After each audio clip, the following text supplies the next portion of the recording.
config file for some reason. Lol, then our guild would have 60% officers. Yeah, no, exactly. Why not? Why not? So what we're doing with Hydra is a certification system, which basically certifies people for a certain level of leadership capability. You can be certified, so people can be certified up to raid leader. So it's just so we have a spectrum and understanding of what each member is capable of and how far have they been certified up to. Once you're certified up to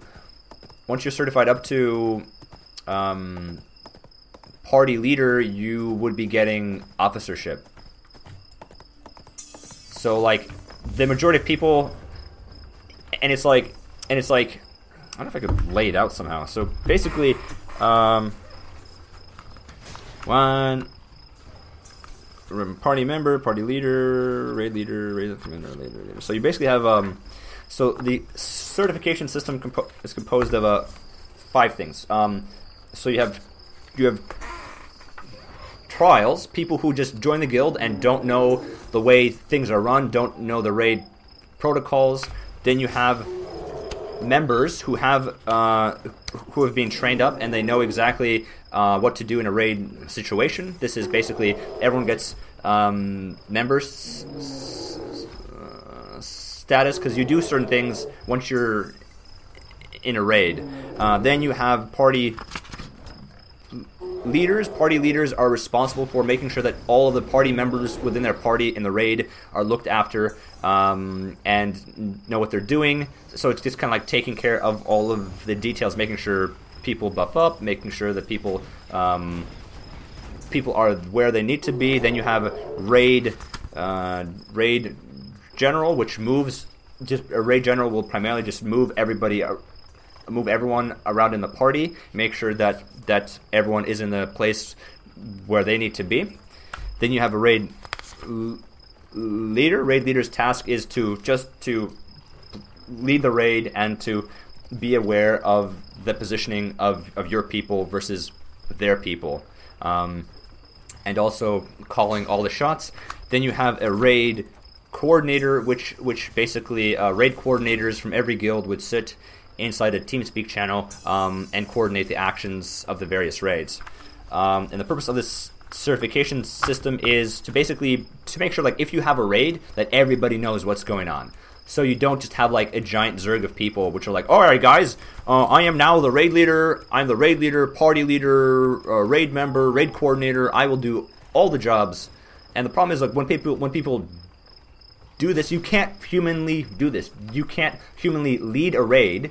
You can't humanly move everyone around. You can't look after every single person in the raid as well. And you might not have an understanding of what are good raid policies. Like, so, like, this is the problem. Even if you are a genius, I mean, like Genghis Khan, great raid coordinator, he'd probably be in a really shit raid member, you know, like. But the purpose of this, how this certification system works, no matter how high you are, even if you are a raid coordinator, you will have to be certified for raid leader, raid general, party leader, and also member first. So this is why you can have multiple officers, and officers in the guild are not made arbitrarily, because what sometimes happens is like, hey man, I like you, you're my friend, be an officer. Officer doesn't do anything, you know. So that's why you make sure that everybody, no matter who they are, take for example, if someone comes from the army and they are like an amazing sniper and they just know how to shoot guns, and they join. So this sniper leaves the military, joins the police force. The police force still has to make sure that they can shoot. They still have to go through all the steps. They're going to be amazing at them, right? So if you have somebody who's just a born leader, awesome, just like a legendary figure, he'll move up. He'll be certified as a member. He'll be a great member. He'll be certified as a great party leader. He'll be certified as a great raid general. He'll be even probably a good raid leader, and you'll be like, wow, you have the skills to be a good raid coordinator. What's going to happen for some people is, you know, Okay, you actually don't know how to follow instructions, so sorry. You can't move to be a full member of the guild. Other people, you know, like, yeah, okay, good. You can follow instructions, and you know what we do once we make a raid. Great. And then, you know, some of those, but probably less people will be like, okay, well, actually, yeah, you have the potential to be a good party leader. But then it's like, you know, well, you don't really have the potential to be a good raid leader, but that's okay. So when you put everybody in your guild through this system, everybody knows what's expected.